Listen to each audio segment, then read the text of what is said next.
കർത്താവിൻ്റെ പരിശുദ്ധമായ നാമം വാഴ്ത്തപ്പെടുമാറാകട്ടെ. അനുഗ്രഹിക്കപ്പെട്ട ഈ നല്ല പ്രഭാതത്തിനാണ് കർത്താവിന് സ്തോത്രം ചെയ്യുന്നു. ഈ പ്രഭാത സന്ദേശം കേൾക്കുന്ന എല്ലാ പ്രിയപ്പെട്ടവർക്കും വീണ്ടും വരുന്നവനായ ക്രിസ്തുയേശുവിൻ്റെ നാമത്തിൽ എൻ്റെ പ്രഭാത വന്ദനങ്ങളെ ഈ നിമിഷം അർപ്പിക്കട്ടെ. വളരെ പ്രാർത്ഥനയോടെ തികഞ്ഞ ദൈവാശ്രയത്തോടുകൂടെ ഈ സന്ദേശത്തിലേക്ക് നിങ്ങളുടെ ശ്രദ്ധയെ കർത്താവിനെ ആശ്രയിച്ച് തിരിക്കുകയാണ്.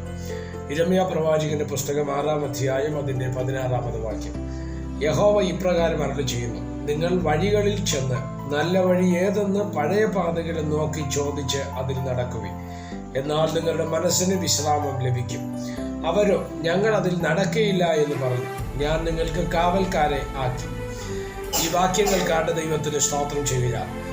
വളരെ അനുഗ്രഹീതമായൊരു ചിന്തയിലേക്കാണ് നിങ്ങളുടെ ശ്രദ്ധയെ ഇന്ന് പ്രഭാതത്തിൽ തിരിക്കുവാൻ കർത്താവിന് ശരണപ്പെടുന്നത്. നിങ്ങൾ ശ്രദ്ധിക്കുക, ഈ മനുഷ്യന്റെ വഴികളിൽ നടക്കുക, അല്ലെങ്കിൽ സ്വന്തം ഇഷ്ടപ്രകാരം സ്വന്തം ചിന്തയിൽ സ്വന്തം ഹിതമനുസരിച്ച് നടക്കുക എന്നുള്ളത് വളരെ എളുപ്പമാണ്. നമുക്കറിയാം, നമ്മുടെ വഴികളിലെല്ലാം നമുക്ക് നമ്മുടേതായ ചില ന്യായങ്ങൾ ഉണ്ട്. അത് പലപ്പോഴും ദൈവഹിതമാണെന്നോ ദൈവഹിതമല്ലെന്നോ ചിലപ്പോൾ അനലൈസ് ചെയ്ത് അല്ലെങ്കിൽ പരിശോധിച്ച് മനസ്സിലാക്കുവാൻ പലപ്പോഴും പലർക്കും കഴിയാതെ പോകുന്നതാണ് പലരുടെയും ആത്മീയ ജീവിതത്തിന് പരാജയമായിട്ട് മാറുന്നത്. വേദപുസ്തകം നമ്മൾ പഠിക്കുമ്പോൾ പലരും വഴിതെറ്റിപ്പോയ മേഖലകളുണ്ട്, അല്ലേ? ദൈവകൃപയിൽ നിന്ന് അന്യപ്പെട്ടു പോയ മേഖലകളുണ്ട്. അതൊക്കെ വരാൻ കാരണം ദൈവത്തിന്റെ യഥാർത്ഥ വഴിയിൽ നിന്ന് അവർ വഴിമാറിയത് കൊണ്ടാണ്. സ്തോത്രം. ദൈവം വെച്ച അതിരുകൾക്കകത്ത് നിന്ന് അവർ മാറിപ്പോയത് കൊണ്ടാണ്. ഇപ്പോൾ നമുക്കറിയാം, ബിലെയാം എന്ന പ്രവാചകനെ ബാലാക്ക് എന്ന മോവാബ് രാജാവ് വിളിച്ചുകൊണ്ട് വരുന്നത് ശപിക്കാൻ വേണ്ടിയാണ്. എന്നാൽ അതിൻ്റെ ആരംഭഘട്ടത്തിൽ തന്നെ ബിലെയാമിനോട് ദൈവം പറഞ്ഞു, നീ പോകരുത്, അവർ എൻ്റെ ജനമാണ്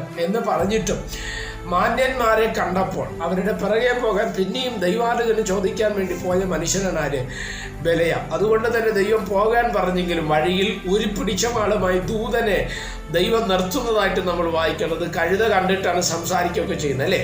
അപ്പൊ ശ്രദ്ധിക്കുക, ദൈവം വെച്ച വഴിയിൽ നടക്കാതെ അവനവന്റെ ഇഷ്ടപ്രകാരം മുന്നോട്ട് പോയപ്പോൾ ലഭിച്ച ശൂന്യതകളും അതിനെ പ്രതി വന്ന തകർച്ചകളൊക്കെ വേദപുസ്തകത്തിനകത്ത് പലരുടെയും ജീവിതത്തിനകത്ത് വെളിപ്പെട്ട് വന്നിട്ടുണ്ട്. അബ്രഹാമിന്റെ കൂടെ വാഗ്ദത്തം കേട്ടതല്ലെങ്കിലും അബ്രഹാമിന്റെ കൂടെ യാത്ര ചെയ്ത് ഒരിക്കലും ഇടയന്മാർ തമ്മിലുള്ള പ്രയാസത്തിൽ ലോത്ത് വഴിമാറിപ്പോവുകയാണ്. അവന്റെ ജീവിതം എന്തായി മാറി എന്നുള്ളത് നമുക്ക് തിരിച്ചറിയുവാൻ കഴിയുന്നതാണ്. ശൗലിനെ ദൈവമാണ് അഭിഷേകം ചെയ്തത്, പക്ഷെ അതിൽ അവൻ അവിശ്വസ്തത കാണിച്ച് ദൈവത്തിന്റെ വഴിയിൽ നിന്ന് മാറിയപ്പോൾ ദൈവം അവനെ സ്തോത്രം ആ സ്ഥാനത്ത് നിന്ന് എടുത്തു നീക്കുവാൻ തക്കവണ്ണം ഇടവന്നു എന്നുള്ളത് സത്യമല്ലേ? അങ്ങനെയെങ്കിൽ എന്നെ ശ്രദ്ധിക്കുന്ന ദൈവമക്കളോട് ഞാൻ ഈ ദൂത് ഈ തിരുവചനത്തിലൂടെ പറയാം.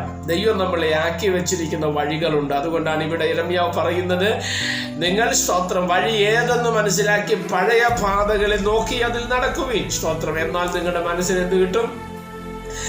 വിശ്രാമം ലഭിക്കും. എന്താ എൻ്റെ അർത്ഥം? മനസ്സിന് സ്വസ്ഥത നഷ്ടപ്പെട്ടിരിക്കുന്നതിൻ്റെ കാര്യം മാനസിക ബുദ്ധിമുട്ടിലോ ക്ലേശത്തിലോ അകപ്പെടുന്നുവെങ്കിൽ അതിൻ്റെ അർത്ഥം നീ ദൈവത്തിൻ്റെ വഴിയിലല്ല എന്നുള്ളതാണ്. ദൈവത്തിൻ്റെ വഴിയിലാണ് നമ്മൾ നടക്കുന്നതെങ്കിൽ നമ്മുടെ ക്ലേശങ്ങളെ മാറ്റുവാൻ നമ്മുടെ ദൈവത്തിന് കഴിയും.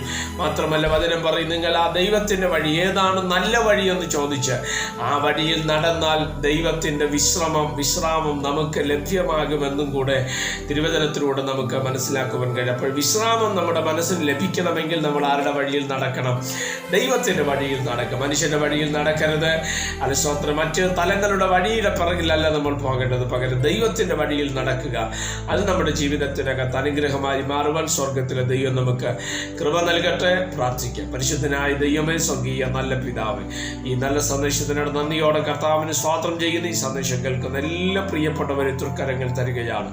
അവിടുന്ന് ചിറകടിയിൽ മറയ്ക്കണം. അനേകർക്ക് അനുഗ്രഹവും ആശ്വാസവുമായി മാറുവാൻ സ്വർഗം വേണ്ടി ദൈവത്തിന്റെ വഴിയിൽ നടന്ന് മനസ്സിന് വിശ്രാമം ലഭിക്കത്തക്ക രീതിയിലുള്ള ദൈവിക പ്രവൃത്തികളും അതിന്റെ ആഴങ്ങളും ജീവിതത്തിന്റെ മേഖലയിൽ ദൈവം വെളിപ്പെടുത്തി മാനിക്കണമേ എന്ന് ഞങ്ങൾ ദൈവത്തിന് സ്തോത്രം ചെയ്യുന്നു.